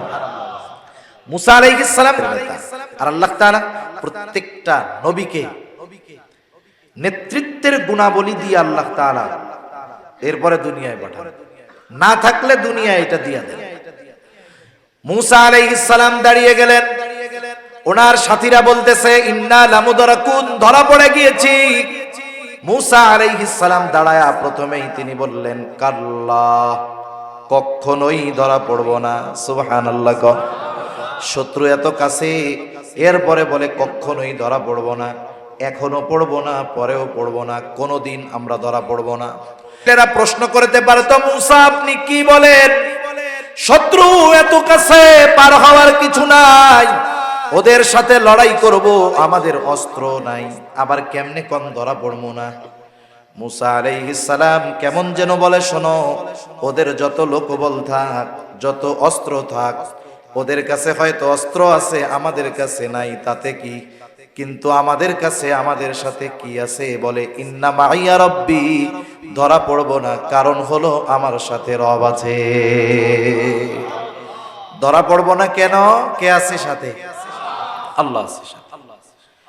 রাসূলুল্লাহ সাল্লাল্লাহু আলাইহি ওয়াসাল্লাম যখন হিজরত শুরু করেছে, মক্কা থেকে মদিনা হলো উত্তর দিকে, নবীজি হিজরত সফর শুরু করেছেন দক্ষিণ দিকে, প্রায় 4-4.5 কিলোমিটার দূর চলে গেছে। সাওর পর্বতের এক গর্তের মধ্যে আত্মগোপন করা থাকছে, এতটা চতুর, খুঁজতে খুঁজতে ঠিকই দক্ষিণ দিকে গর্তের গোড়ায় গিয়ে হাজির। খুঁজতেছে নবীজিকে। আবু বকর সিদ্দিক রাদিয়াল্লাহু তাআলা আনহু বলেন, আমি প্রত্যেকের গলার আওয়াজ শুনতেছি এবং সবাইকে আমি চিনতেছি, কে কি বলতেছে সব বুঝতেছি, তারা আমাদেরকে খুঁজতেছে। এই মুহূর্তে আবু বকর সিদ্দিক রাদিয়াল্লাহু তাআলা আনহু প্রচন্ড চিন্তিত, ভীত, চেহারার মধ্যে ভয়ের ছাপ, চিন্তার ছাপ, নিজের জীবনের জন্য চিন্তিত নয়। আরে আবু বকর তো আশিকে রাসূল, জিলাপি খাওয়া আশিকে রাসূল না, আবু বকর এমন আশিকে রাসূল, আবু বকরকে যদি 100 জীবন দেওয়া হতো, আর যদি বলা হতো এই 100 জীবন 100 বার নবীর জন্য কোরবান করবা, আবু বকর নিজের ওই 100 জীবন হাসি মুখে নবীর জন্য 100 বার কোরবান করে দিত। তাহলে আবু বকর নিজের জন্য চিন্তিত, ভীত নয়, চিন্তিত তো নবীজির জন্য। নবীজিও চেহারা দেখে বুঝতে পারছে আবু বকর ভীত, আবু বকর ভয় পেয়ে গেছে, আবু বকর চিন্তিত। রাসূলুল্লাহ সাল্লাল্লাহু আলাইহি ওয়াসাল্লাম আবু বকর সিদ্দিক রাদিয়াল্লাহু তাআলা আনহুকে কি বইলা সান্ত্বনা দেন, যা বলছেন দুনিয়ার কেউ শুনে নাই, যিনি শুনেছেন তিনি কে? নবীজি কি বলছে? আল্লাহ তাআলা কোরআনুল কারীমের মধ্যে বলেন, ইয ইয়াকুলু লিসাহিবিহি লা তাহজান ইন্নাল্লাহা মা'ানা। নবীজি আবু বকর সিদ্দিক রাদিয়াল্লাহু তাআলা আনহুকে বলতেছে, আবু বকর তুমি চিন্তিত হয়ো না, ভীত হয়ো না, এই গর্তের মধ্যে শুধু তুমি আর আমি দুইজন নয়, আমাদের সাথে যিনি আছেন তিনি কে? ইন্নাল্লাহ মা'ানা, আমাদের সাথে কে আছে? আল্লাহ আছে। সুতরাং আল্লাহ তাআলা যার সাথে আছে, দুনিয়ার সব যদি তার বিরুদ্ধে চলে যায় অসুবিধা নাই। মুসা আলাইহিস সালাম বললেন, ইন্না মা'ইয়া রাব্বি, আমার রব সাথে আছে, চিন্তা করো না, সায়াহদিন, যিনি এই পথে এনেছেন, আসতে বলেছেন, তিনি বাকি পথ দেখায় দিবে। আল্লাহ তাআলাও পথ দেখায় দিলেন। আল্লাহ তাআলা বলেন, ফাআউহাইনা ইলা মূসা আন ইদরিব বিআসাকাল বাহর ফানফালাকা ফাকানা কুল্লু ফিরকিন কাত-তাউদিল আযীম। আল্লাহ তাআলা বলেন, আমি মূসা আলাইহিস সালামের কাছে প্রত্যাদেশ প্রেরণ করলাম, ওহী পাঠাইলাম, আনিদরিব বিআসাকাল বাহর, আপনি আপনার লাঠিটা দিয়ে সাগরের উপরে আঘাত করেন। মূসা আলাইহিস সালাম জিজ্ঞাসা করেন নাই, আল্লাহ কেন করব, বাড়ি মারলে কি হবে? ইমানদারের কাজ হলো আল্লাহ তাআলা বলছে, কি হবে না হবে টেনশন নাই, আল্লাহ বলছেন তাই করতে হবে। মূসা আলাইহিস সালাম সাগরের উপরে বাড়ি মারলেন। আল্লাহ তাআলা বলেন, ফানফালাকা, আঘাত করার সাথে সাথে সাগর ফেটে দুই ভাগে বিভক্ত হয়ে গেল। সুবহানাল্লাহ। প্রথমে ফাটছে, এরপরে কি হইল? আল্লাহ বলেন, ফাকানা কুল্লু ফিরকিন কাত-তাউদিল আযীম, এইবার দুই দিক থেকে দুই অংশ সরে পাহাড় সাদৃশ্য উঁচু দেয়ালের মতো হয়ে গেছে, মাঝখান দিয়ে রাস্তা হয়ে গেছে। মুহূর্তের ভিতরে আল্লাহ তাআলার নির্দেশ, ওই কাদা জায়গাটা শুকনা ঠনঠনা হয়ে গেছে। তাহলে ইসরাইল আলাইহিস সালামের সন্তান হইল 12টা, তাহলে গোত্র হইল 12টা, রাস্তা হয়ে গেছে 12টা রাস্তা। এইবার মূসা আলাইহিস সালাম তার উম্মতদেরকে নিয়ে সাগরের তল দিয়া চলে যায়, রাস্তা হয়ে গেছে। আরে আমরা ট্যানেল দেখতেছি কত বছর পর, আল্লাহ তাআলা প্রায় 4000 বছরের আগেও সমুদ্রের তলদেশ দিয়ে রাস্তা দেখায়া দিছে। আল্লাহ তাআলা কুরআনুল কারীমের আরেক জায়গায় বলেন, ওয়াজাওয়াজনা বিবানি ইসরাঈলাল বাহরা ফাআতবাআহুম ফিরআউনু বিজুনুদিহি বাগয়ান ওয়া আদওয়া। এরা সাগর পাড়ি দিয়ে নিরাপদে চলে যাচ্ছে, এ কথাই আল্লাহ তাআলা বলেন, ওয়াজাওয়াজনা বিবানি ইসরাঈলাল বাহরা, আমি ওদেরকে সাগর পার করায়া দিলাম। যখন তারা মাঝ রাস্তা অতিক্রম করলো, ফেরাউন এসে রাস্তার পাশে দাঁড় পৌঁছায় গেল। কি চিন্তা করতেছে কি হবে আল্লাহই জানে। ওই রাস্তা যে ওর জন্য নিরাপদ নয়, ও সেইটা ভালোই জানে।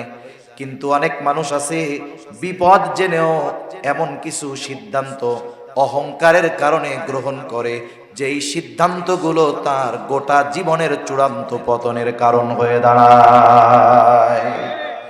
আল্লাহ তাআলা সেই কথাই বলেন, আমি কই না। আল্লাহ তাআলা বলেন, ফাআতবাআহুম ফিরআউনু বিজুনুদিহি বাগয়ান ওয়া আদওয়া। ফিরআউন তাদের অনুসরণ করা শুরু করলো। কেন?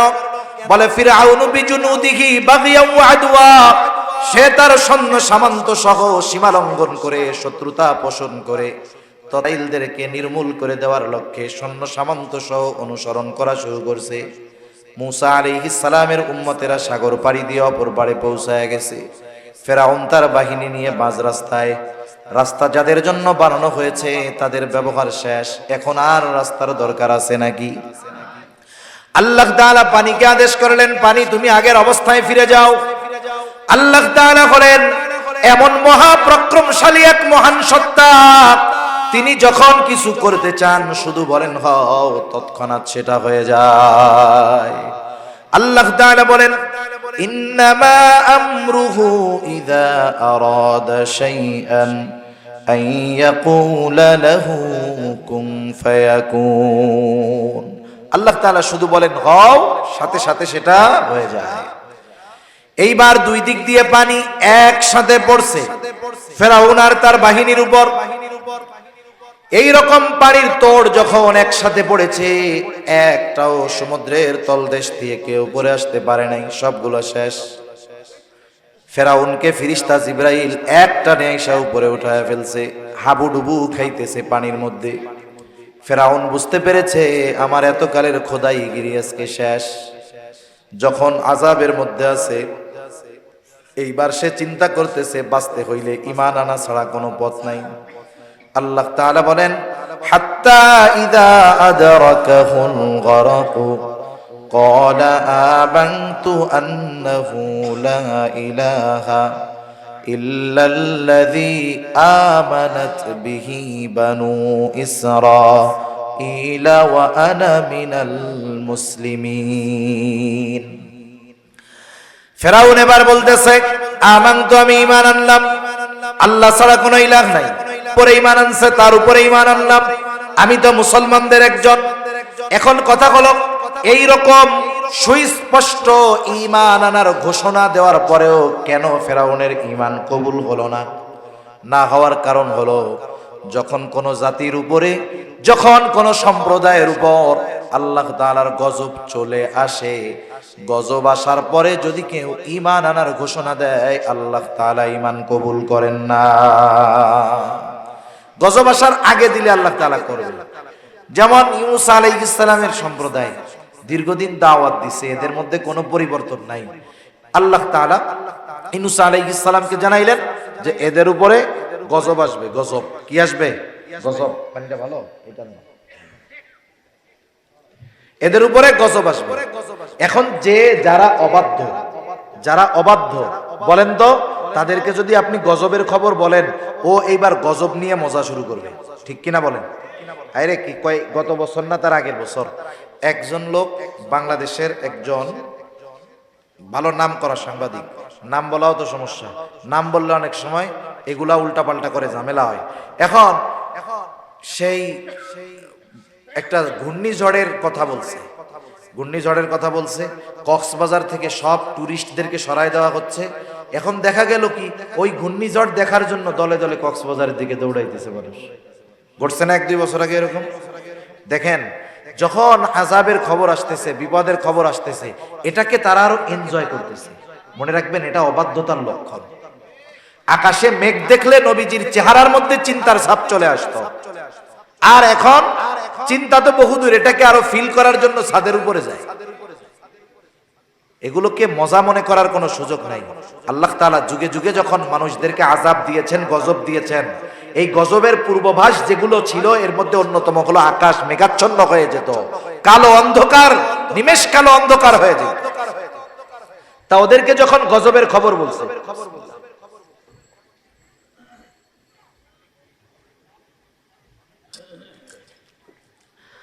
ওদের মধ্যে অনুতপ্ততা বহুদূর, বরং ওদের মধ্যে আরো টিটকারি, মজা, এগুলো আরো বেড়ে গেছে। এবার এরা ইউনূস আলাইহিস সালামের সাথে মজা করা শুরু করে দিয়েছে। খালি বলে, ইউনূস, গজব আসবে কখন? এইভাবে করতে করতে 2 দিন যখন পার হয়ে গেছে, এদের অবাধ্যতা বাড়তেছে। ইউনূস আলাইহিস সালাম চিন্তা করলেন, গজব থেকে এরা বাঁচতে পারবে না। আল্লাহ তাআলা যখন কোথাও কোনো আযাব দেন, গজব দেন, ওই এলাকায় যদি নবী থাকে, আগে নবী আর মুমিনদেরকে নিরাপদে আল্লাহ সরায় নেয়। এটা অতীত থেকে হয়ে আসতেছে। এই বিষয়গুলোর উপরে কিয়াস করে ইউনূস আলাইহিস সালাতু ওয়াস সালাম আল্লাহর পক্ষ থেকে নির্দেশনা আসার আগেই অতীতের বিষয়গুলোকে সামনে রেখে তিনি এলাকা ছেড়ে চলে গেছেন। পরের দিন সকালবেলায়, যেই দিন গজব আসবে, ওই দিন সকালবেলা ইউনূস আলাইহিস সালামের সম্প্রদায় ইউনূস আলাইহিস সালাতু ওয়াস সালামের বাড়িতে আসছে আরো বেশি কইরা মজা করার জন্য।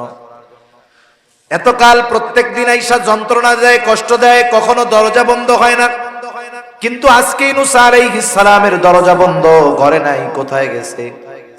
ওদের মধ্যে একটু ভয় ভয় কাজ করতেছে। কয়েকজনকে পাঠাইলো, আশেপাশে দেখে আসো কোথাও আছে নাকি।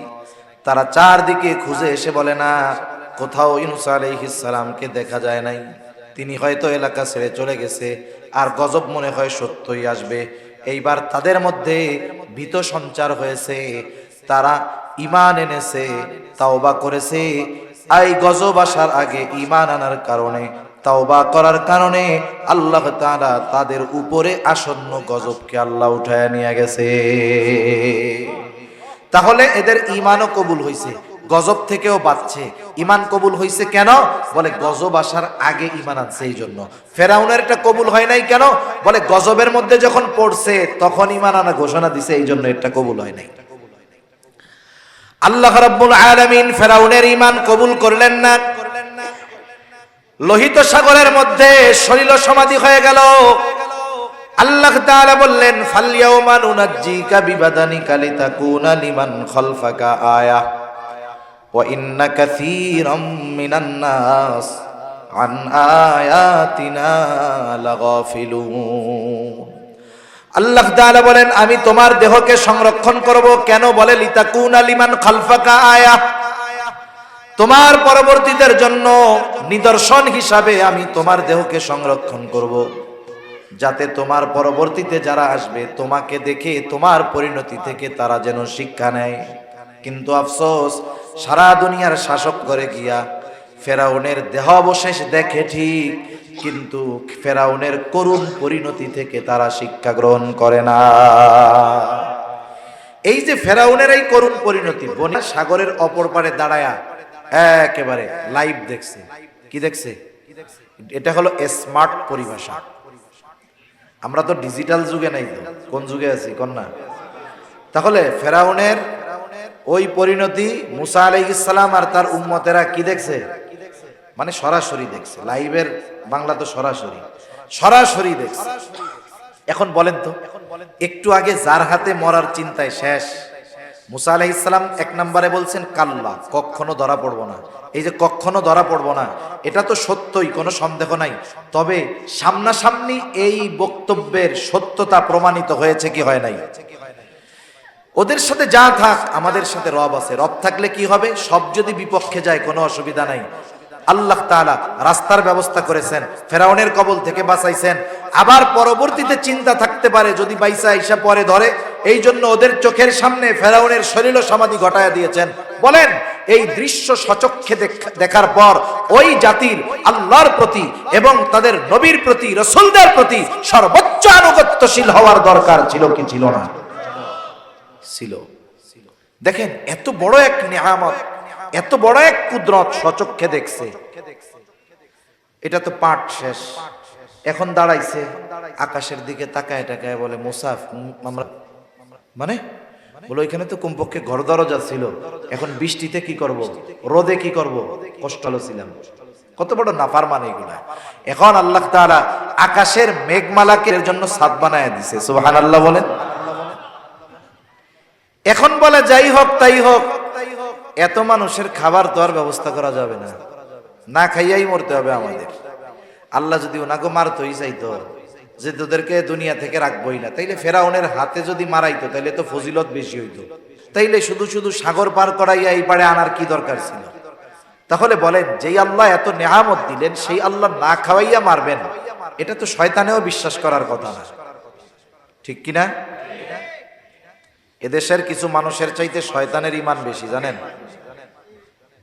মানে কিছু বিষয়ের বিশ্বাস শয়তানের বেশি, মনে রাখেন। এটা কোরআন থেকে আমি শোনাইতে পারতাম, ওদিকে আমি যাব না তো।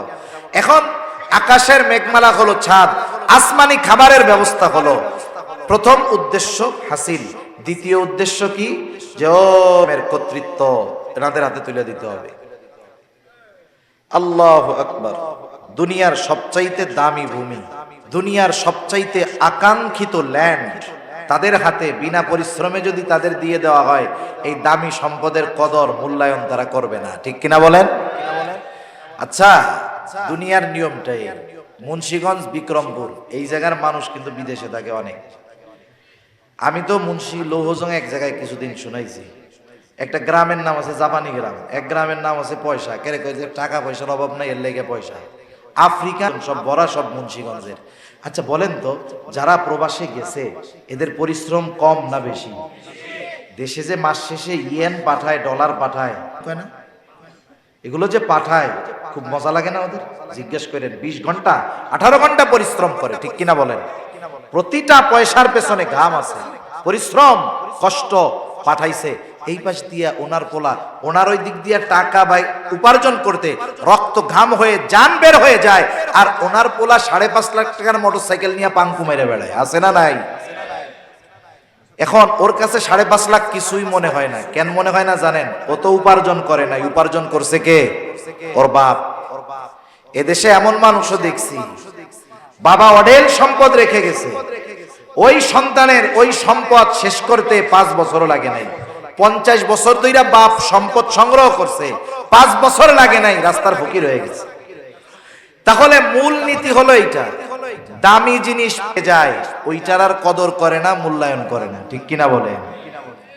সেজন্য আল্লাহ তাআলা যদি চাইতেন এমনিতেই তাদেরকে দিতে পারতেন, কিন্তু আল্লাহ তাআলা চাইলেন তারা একটু পরিশ্রম করে এটা অর্জন করুক, কিন্তু ওদেরকে দেওয়া হবে, কিন্তু একটু পরিশ্রম করবে। ওই সময় এদের পূর্বপুরুষ ছিল আদ গোত্র।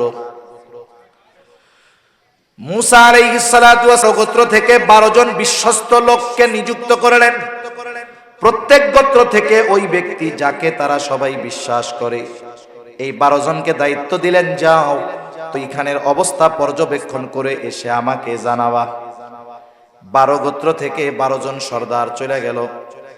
এইবার শহরের মধ্যে ঢুকছে, ওই আমালিকা গোত্রের এক লোক ওই 12 জনকে দেখে ফেলছে, আর দেখাই বুঝতে পারছে এই লোকটা আমাদের এলাকার লোক না, এরা আমাদের এলাকার লোক। ও চিনছে যে এই 12 জন তো আমাদের এলাকার লোক না। আর আমালিকা গোত্রের লোকজন এরা এত শক্তিশালী ছিল, ওই একজন বনি 12 জনকে বেঁধে বাদশার কাছে নিয়ে গেছে। একজন বাদশা কয়জন রে? 12 জন। এখন বাদশার কাছে নিয়ে যাওয়ার পরে পরামর্শ করতেছে, কেউ কেউ বলে এদেরকে শুলিতে চড়ায় হত্যা করে দেন, আর একজন বিজ্ঞ মানুষ সে বলতেছে বাদশাহ এদেরকে হত্যা করা যাবে না, এদেরকে ছেড়ে দেন। কেন ছেড়ে দিব? বলে ছেড়ে দিবেন কেন? কারণ এরা যদি আমাদের দেশ আক্রমণ করার উদ্দেশ্য নিয়ে এসে থাকে, ওরা গিয়ে যখন ওদের সম্প্রদায়ের কাছে বলবে যে এরা কিন্তু এরকম শক্তিশালী, ওরা স্বপ্নেও আমাদের দেশ আক্রমণ করার কথা চিন্তা ভাবনা করবে না। আমাদের শক্তির খবর তো ওদের জানাইতে হবে, এই জন্য এদের ছেড়ে দেন। এবার বাদশা বললেন ভালো কথা, তো ছেড়ে দিছে। এইবার মুসা আলাইহিস সালামের কাছে এই 12 জন গিয়ে করতেছে, বলে সব ভালো, শহর ভালো, প্রযুক্তি ভালো, জমিন উর্বর, সব সুযোগ সুবিধা আছে, সমস্যা একটাই, ওরা এত শক্তিশালী, একজন 12 জনের প্যাকেট করে ফেলছে। এখন মুসা আলাইহিস সালাম বলতেছে, শোনো, তোমরা ফজিলতের কথা বর্ণনা করবা, কোনো অসুবিধা নাই, কিন্তু এরা যে এত শক্তিশালী এ কথা বলার দরকার নাই, এটা গোপন রাখবা। কারণ ওরা যত শক্তিশালী হোক, ওদের উপরে আল্লাহ তাআলা আমাদের বিজয় দান করবে, তা করতে হবে। এরপরে না বিজয়, এখন যদি শক্তিশালী শুই তাহলে তো আর আল্লাহ বিজয় দিবেন না। আল্লাহ বলতে হবে যত শক্তিশালী হোক, শুধু সামনে যাবা, ওদের মুখোমুখি হবা, যত শক্তিশালী হোক আমি আল্লাহ তোমাদের বিজয় দিয়ে দিব। সুবহানাল্লাহ। এখন মানুষের অভ্যাস কি? আল ইনসানু হারিসুন আলা মা মুনিয়া, যেটা মানা করা হয় ওইটা না করলে আর ভালো লাগে না। মনে করেন কেউ যদি আপনার একটা কথা বলার পরে বলে, ভাই তোমার কাছে কইলাম, তুমি আর কাউরে কিন্তু কইও না, দেখবেন যতক্ষণ আর একজনের কাছে না বলবে ওর পেটের মধ্যে পুট পুট পুট পুট করতে তালে থাকবে, ঠিক কি রাখুন? এখন এই 12 জনের মধ্যে 2 জন ছাড়া বাকি 10 জন তাদের প্রত্যেকের গোত্রের কাছে গিয়া ফজিলতের আগে কয়, ভাই আমাদের কাদের সাথে ওরা এত শক্তিশালী, আমাদের একজনেরই 12 জন প্যাকেট করে দিছে, কাম শেষ। এখন এরা যে বসছে, এখন আর নড়ে, আমাদের ওই দেশে যাওয়া লাগবে না, ফজিলত দরকার নাই, আমরা এই জায়গায় ভালো আছি। মুসা আলাইহিস সালাতু ওয়াস সালাম এবার আমার মূল আয়াতকৃত তিলাওয়াতকৃত আয়াতগুলোর কথাগুলো একটু খেয়াল দিয়ে শুনেন। মুসা আলাইহিস সালাতু ওয়াস সালাম এইবার যখন তাদের এই অবস্থা দেখলেন, তাদেরকে একটু ওয়াজ করতেছেন, নসিহত করতেছেন। চূড়ান্ত বাবার আগে আল্লাহ প্রদত্ত কিছু নিয়ামতের কথা আগে আল্লাহ উল্লেখ করেন, মুসা আলাইহিস সালাম উল্লেখ করতেছেন। এরপরে আল্লাহ মুসা আলাইহিস সালাম তার সম্প্রদায়ের লোকদেরকে বলতেছে, আল্লাহ তাআলা বলেন, وَإِذْ قَالَ مُوسَى لِقَوْمِهِ يَا قَوْمِ اذْكُرُوا نِعْمَةَ اللَّهِ عَلَيْكُمْ إِذْ جَعَلَ فِيكُمْ أَنْبِيَاءَ وَجَعَلَكُمْ مُلُوكًا وَآتَاكُمْ مَا لَمْ يُؤْتِ ইউতি আহাদাম মিনাল আলামিন। মূসা আলাইহিস সালাতু ওয়াস সালাম তার সম্প্রদায়ের কাছে গিয়ে বলতেছে, ইয়া কওমি যকুরু নি'মাতাল্লাহি আলাইকুম, হে আমার সম্প্রদায়, তোমরা আল্লাহ প্রদত্ত ওই সমস্ত নিয়ামতের কথা স্মরণ করো যেগুলো আল্লাহ তোমাদেরকে দিয়েছে। কি দিয়েছে? এক নাম্বার বলতেছে ওয়াজা, আল্লাহ তাআলা এক নাম্বার কি নিয়ামত দিয়েছে? বলে ইয জাআলা ফীকুম আম্বিয়া, তোমাদের মধ্য থেকে অনেক নবী আল্লাহ পাঠিয়েছে। অনেক নবী আসছে। কত নবী? আমার আপনার নবীজি বলেন যে কোনো নবী শূন্য হয় নাই। একজন মারা গেছে তো আরেকজনকে নবুয়ত দিয়ে শূন্য স্থান পূরণ করা হয়েছে। একেবারে ইয়াকুব আলাইহিস সালাম থেকে নিয়ে ঈসা আলাইহিস সালাম পর্যন্ত কোন নবী শূন্য? কত নবী আসছে এদের বংশে। দুনিয়াতে যদি এক বংশে 10টা বিসিএস ক্যাডার থাকে, মনে করেন আপনাদের গ্রামের নাম কি? হাসাড়া। মনে করেন আপনাদের বংশ আছে না, গোত্র বংশ কি আছে? খান, ব্যাপারী, খালাসি। মনে করেন খান বংশের মধ্যে 10টা বিসিএস ক্যাডার আছে। এই বংশের মানুষ তো পার মধ্যে মাটি দিয়ে আটবে না। আশেপাশে কেউ যদি জিজ্ঞাসা করে ভাই আপনাকে গ্রাম কোনটা, ও আগে বলবে কি চিনেন নাই? আমি বললাম ওই বংশের বলা যেই বংশে এক ধারে এক গ্রামে এক বংশে 10টা বিসিএস ক্যাডার আছে। আমি বললাম সেই খান বংশের বলা, আমাদের বংশে বিসিএস ক্যাডার আছে 10টা, গ্রামের নাম আষাঢ়া। তার মানে দেখেন মানুষ কোনটা আগে বলতে স্বাচ্ছন্দ্য বোধ করে? যেই বিষয়টা বলে সে আনন্দ পায়। ঠিক কিনা বলেন? যেই বিষয়টা বলে সে আনন্দ পায়, কারণ সে গর্বিত, সে আনন্দিত যে তার বংশে 10টা বিসিএস ক্যাডার আছে। এটা তার জন্য গর্বের, সে নেয়ামত মনে করে। এখন বলেন তো, যেই বংশে ধারাবাহিকতার ক্রমান্বয়ে নবীদের আগমন ঘটেছে, এটা আল্লাহ তাআলার পক্ষ থেকে বড় নেয়ামত নয় কি? বড় নেয়ামত না? পরলৌকিক এক বড় নেয়ামত। বেশি সময় আর লাগবে না, অল্প সময় শেষ হয়ে যাবে।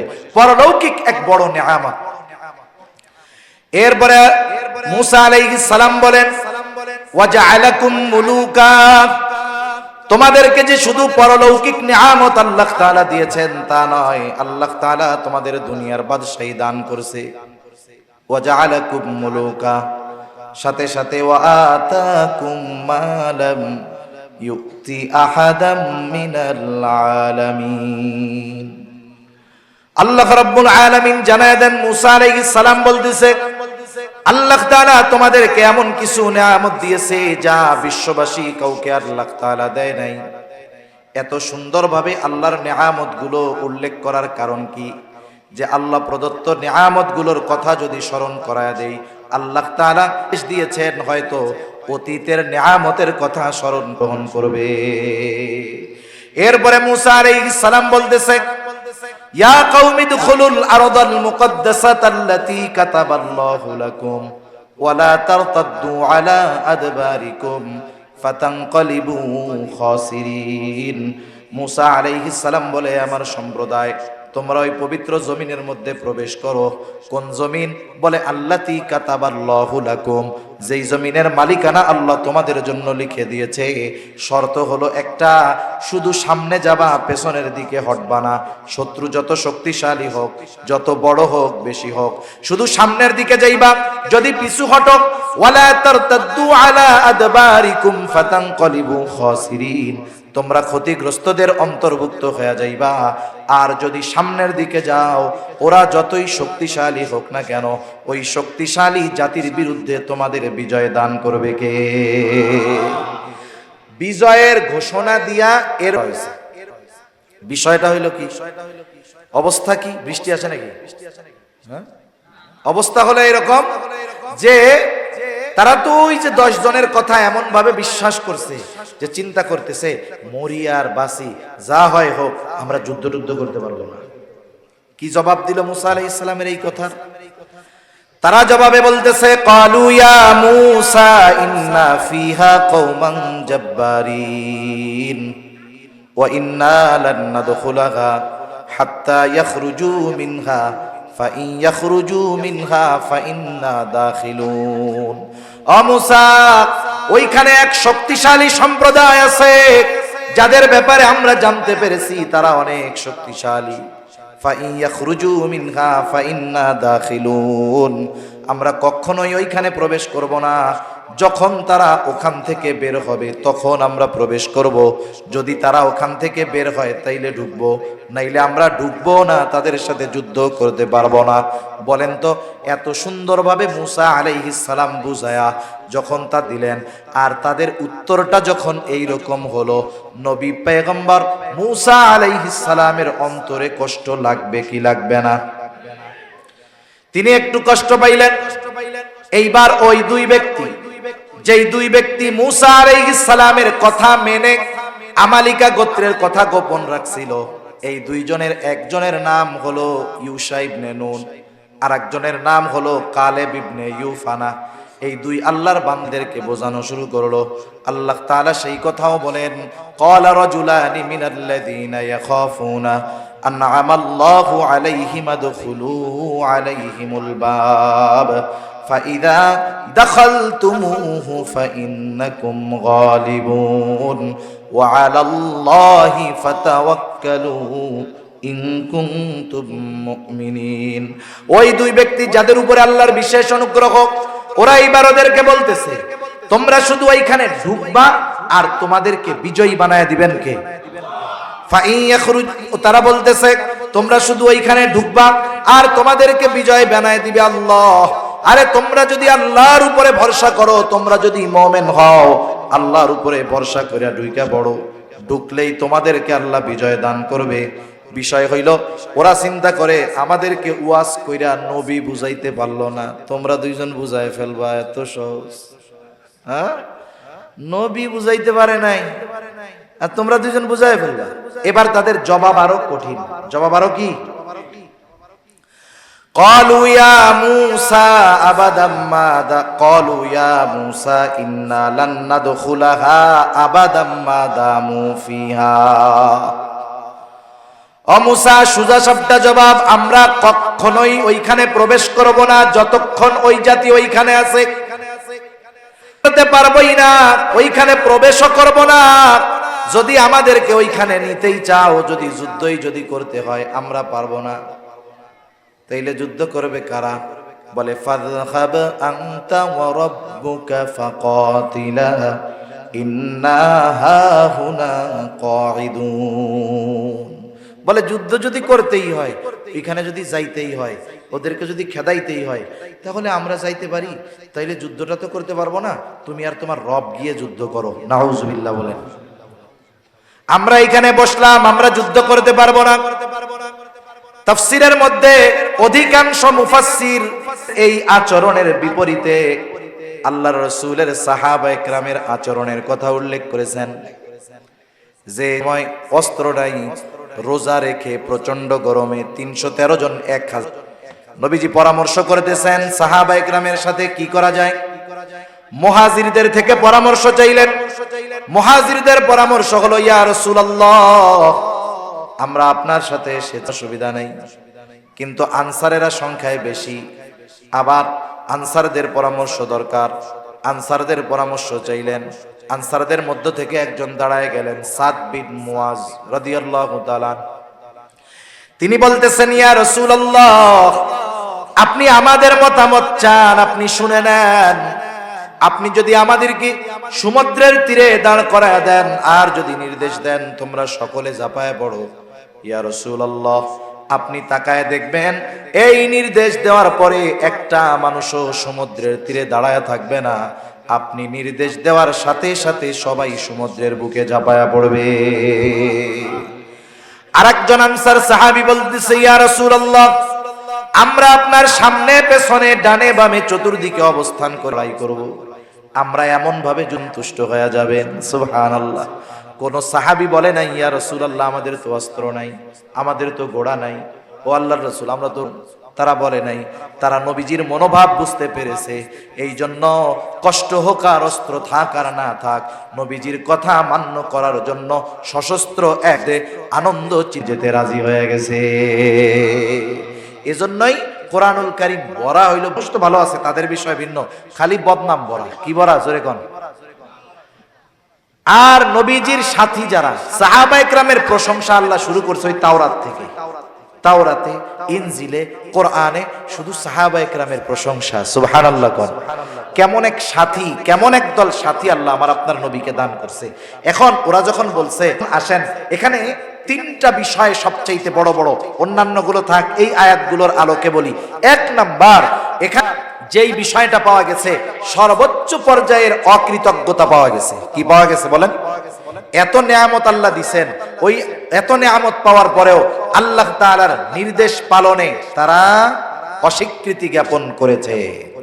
পবিত্র কোরআনুল কারীমের সর্ববৃহৎ সূরা সূরা বাকারা, এই সূরার মধ্যে আল্লাহ তাআলা ধারাবাহিক প্রদত্ত প্রায় 40টা নেয়ামতের কথা বর্ণনা করেছেন। কয়টা নেয়ামত? মজার ব্যাপার কি জানেন? প্রত্যেকটা নেয়ামতের বিপরীতে ওদের আবার নাশকরি আছে। আল্লাহ ওইটাও কইছে যে আমি এই নেয়ামত দিয়েছি, আর এই নেয়ামতের বিপরীতে এরা এই অপরাধটা করছে। আর কোরআনুল কারীম খুলেন, তাওরাত, ইনজিল, এর মধ্যে, কোরআনের মধ্যে সাহাবায়ে কেরামের প্রশংসা আল্লাহ করছে। সুবহানাল্লাহ। বলতেছে রাদিয়াল্লাহু আনহুম ওয়া রাদু আন। এখানে একটা বিষয় বোঝার কথা, আল্লাহ সাহাবায়ে কেরামের ব্যাপারে কি বলছে? রাদিয়াল্লাহু আনহুম ওয়া রাদু আন। আগে আল্লাহ বলতেছে যে আমি আল্লাহ তাদের উপরে রাজি খুশি। আল্লাহ আগে বলতেছে আমি তাদের উপরে রাজি খুশি, তারাও আমার উপরে রাজি খুশি। আমি তাদের উপরে সন্তুষ্ট, তারাও আমার উপরে সন্তুষ্ট। বরং এমন নয় যে সাহাবায়ে কেরাম আগে সন্তুষ্ট হইছে, এরপরে আল্লাহ সন্তুষ্ট হইছে। আল্লাহ তাআলা তাদের সম্মান মর্যাদা বর্ণনা করতে গিয়ে আগে বলতেছেন আমি আল্লাহ ওদের উপরে সন্তুষ্ট, ওরাও আমার উপরে সন্তুষ্ট। সুবহানাল্লাহ। তাহলে এক নাম্বার পাওয়া গেছে সর্বোচ্চ পর্যায়ের অকৃতজ্ঞতা। দুই নাম্বার অবাধ্যতা, আদেশ দিছে মান্য করে নাই। তিন নাম্বার সীমা লঙ্ঘন। সর্বোচ্চ পর্যায়ের কি বলেন? যেমন মনে করেন, আমি একটা যুবকের দিয়ে এক্সাম্পল দেই। এক যুবককে তার বাপ বলছে তুমি এক কাজ করো, ওই যে বাড়ির সামনে ময়লাগুলো আছে, ময়লাগুলো ফালায় দাও, পরিষ্কার করো। এখন আব্বা আদেশ দেওয়ার পরে ছেলেটা ওই ময়লাগুলো ফালায় নাই, আদেশটা অমান্য করে নাই। বলেন সে কি বাধ্য ছিল না অবাধ্য ছিল? গেল। এখন ওর বাপ ওরে বলছে যে তুমি এই ময়লাগুলো ফালায় দাও। এখন ওই পোলা যদি পাল্টা কয় আমি পারবো না, তুমি যাও, এখন কি শুধু অবাধ্য হচ্ছে না সীমালঙ্ঘন? একে তো আদেশ মান্য না করার মাধ্যমে অবাধ্য হইছে, দ্বিতীয়ত পাল্টা প্রতিক্রিয়া দেখাইছে, যুদ্ধ আমরা করতে পারবো না, আপনি আর আপনার রব গিয়ে জিহাদ করেন। এর দ্বারা এরা সর্বোচ্চ সীমালঙ্ঘন করছে। সর্বোচ্চ। এদের আচরণে মুসা আলাইহিস সালাম কত কষ্ট পাইছে জানেন? আল্লাহর কাছে দোয়া করে মুসা আলাইহিস সালাম বলেন ক্বালা রাব্বি ইন্নী লা আমলিকু ইল্লা নাফসি ওয়া আখি ফাফরুক বাইনানা ওয়া বাইনাল কওমিল ফাসিকিন। মুসা আলাইহিস সালাম বলেন ও রব, আমার নিজের উপরে আর আমার ভাইদের উপরে, ওই দুইজনও এর মধ্যে শামিল, এদের উপরে ছাড়া আমার কারো উপরে আর নিয়ন্ত্রণ নাই। এখন কি করবেন? মুসা আলাইহিস সালাম বলে ফাফরুক বাইনানা ওয়া বাইনাল কওমিল ফাসিকিন, আপনি এদের থেকে আমাকে আপনি পৃথক কইরা দেন। নবী বলতেছে এই উম্মত থেকে আমারে আপনি পৃথক কইরা দেন। অথচ দেখেন যখন মক্কা বিজয় হইছে, সাহাবায়ে কেরাম খুশি, মুহাজিরেরা খুশি, মক্কার মুসলমানেরা খুশি, কিন্তু আনসারদের চোখের মধ্যে পানি। চিন্তা করতেছে নবীজি বুঝি আর মদিনায় থাকবে না, নবীজি বুঝি আবার মক্কায় চলে আসবে। নবীজি যখন আনসারদের এই মনোভাব বুঝতে পেরেছেন, তিনি আনসারদেরকে নিশ্চিত করেছেন চিন্তা করো না, মক্কা বিজয় হয়েছে আনন্দের বিষয়, তবে দ্বীনের জন্য তোমাদের যেই ত্যাগ, তোমাদের যেই চিন্তাধারা, তোমাদের যেই অবদান, আমার হায়াত যতদিন আছে আমি বাকি হায়াত তোমাদের মাঝেই কাটায়া দিব। আর এই পাশ দিয়া মুসা আলাইহিস সালাম এদের আচরণে কি বলে? জাল্লাহ, আপনি এই পাপীদের থেকে, এই ফাসিকদের থেকে আমাকে আলাদা করে দেন, এদের কথাবার্তা কাজকর্ম আর পছন্দ হয় না। আল্লাহ তাআলা মুসা আলাইহিস সালামকে সান্ত্বনা দেন, বলেন ফালা তাসা আলাল কওমিল ফাসিকিন, আপনি এই ফাসিকদের আচরণে কষ্ট পায়েন না। আল্লাহ তাআলা সান্ত্বনা দিচ্ছে এদের আচরণে আপনি কষ্ট পায়েন না। এদেরকে নগদ শাস্তি দেওয়া হলো কি? বলে ক্বালা ফাইন্নাহা মুহাররামাতুন আলাইহিম 40 সানা ইয়াতিহুনা ফিল আরদ আল্লাহ তাআলা বলেন এই জমিন এদের জন্য 40 বছর নিষিদ্ধ করে দেওয়া হলো, 40 বছর নিষিদ্ধ করে দেওয়া হলো। তখন তারা 30 প্রান্তরের মধ্যে ছিল। এই আচরণের পরের থেকে বলতো আমরা মিশরে চলে যাব। প্রতিদিন যখন সূর্যের আলো, দিনের আলো ফুটে উঠতো, সূর্য উঠতো এই সময় নয়, বরং যখন রাস্তাঘাট দেখা যাইতো, অনেক মুরব্বীরা আছেন এ কথা খুব ভালো মতো জানবেন যে আগে যখন গাড়ি ছিল না, হাইটে হেঁটে চলাচল করতে হইতো, মানুষ একেবারে ভোর থাকতে যখন রাস্তা দেখা যাইতো, তারা হেঁটে রাস্তা বেশি পাড়ি দেওয়ার জন্য বের হয়ে যাইতো। চিন্তা করতো, মুরব্বীরা কইতো বেলা ওঠার আগে যত দূর যাওয়া যায়, ঠিক না? মানে সূর্য তার আলো প্রখর ভাবে দেওয়ার আগেই গন্তব্যে পৌঁছানোর জন্য আগের মানুষ দিনের আলো তথা যখন সুবহে সাদিকের একটু পর থেকেই যখন রাস্তা দেখা যাইত, তখন সফরের উদ্দেশ্যে বের হয়ে যাইত। ওরাও ওই রকম যখন দিনের আলো ফুটতো, সারাদিন হাঁটতে হাঁটতে হাঁটতে হাঁটতে হাঁটতে হাঁটতে যখন অন্ধকার হইতো হাঁটা বন্ধ করতো। এখন না হুজুর, কেন হবে না? এই বুড়া কয়টা না মরলে আমরা আর ভালো কাজ করতে পারবো না। তাহলে এদের মরার লাগে কত আফসোস। আমরা দোয়া করবো যে বুড়াদেরকে নেক হায়াত দেন, আর ওরা কয় এনারা না মরলে আর ভালো কাজ করতে পারবো না।